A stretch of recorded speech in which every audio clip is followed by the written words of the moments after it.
Shifting focus for now, world markets are back in green after the tariff turmoil, which wiped out over 12 trillion US dollars. But now there is some sense of calm. The US stock markets opening in the green, the US dollar, in fact, also regaining some ground. This comes as investors grappled with the latest twists and turns in Trump's trade tango. On Friday, we heard BlackRock, the world's largest asset manager, saying that the US may be heading for a recession. Now, White House assuring that there are no chances of that happening while defending the policies of the American president. Listen in.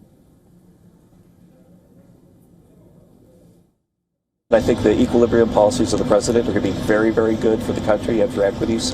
If you think about it, we've got a massive tax bill that includes both individual side things for workers and lots of corporate things that would be a positive price shock for markets when realized if there's uncertainty about the tax bills.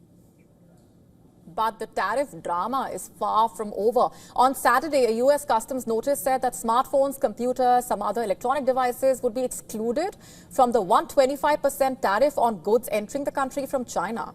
But later, Trump's team said it is pursuing fresh tariffs against many items, including semiconductors, over the next week. And Trump says Chinese-made smartphones and other electronics will not be exempt from tariffs. Devices like smartphones, laptops rely on semiconductors, remember, which are small and powerful pieces of technology that, in a way, form the basic building blocks of modern computation. Beijing has called on Washington to completely cancel his tariffs regime and return to the right path of mutual respect. And China has also halted exports of critical minerals and ores to the U.S., which are important to automakers, aerospace manufacturers, semiconductor companies, defense contractors around the world. On the 4th of April, the Chinese government ordered export restrictions on 7 heavy rare earth metals that are completely mined in China, as well as rare earth metals. China produces over 90% of some of the world's most critical rare earth minerals, and the new export restrictions could sever their supply lines to users around the world. The US has only one rare earths mine. It is heavily dependent on imports, most of the supply coming from China.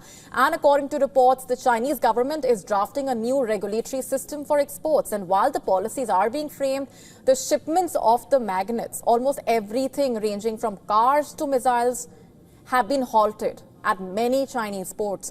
Industry experts are now concerned that if the export halt lasts longer than 2 months, it could deplete the existing stockpiles of these minerals built up by the customers. The official crackdown on exports is part of Beijing's retaliation against US President Donald Trump's trade war. And the latest move could further ratchet up the trade tensions between the world's 2 largest economies and also leave American manufacturers scrambling for fresh supplies for the critical minerals that they have heavily relied upon.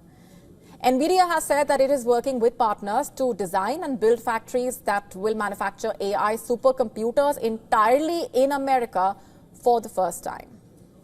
To stay up to speed with the latest news, download the WION app and subscribe to our YouTube channel.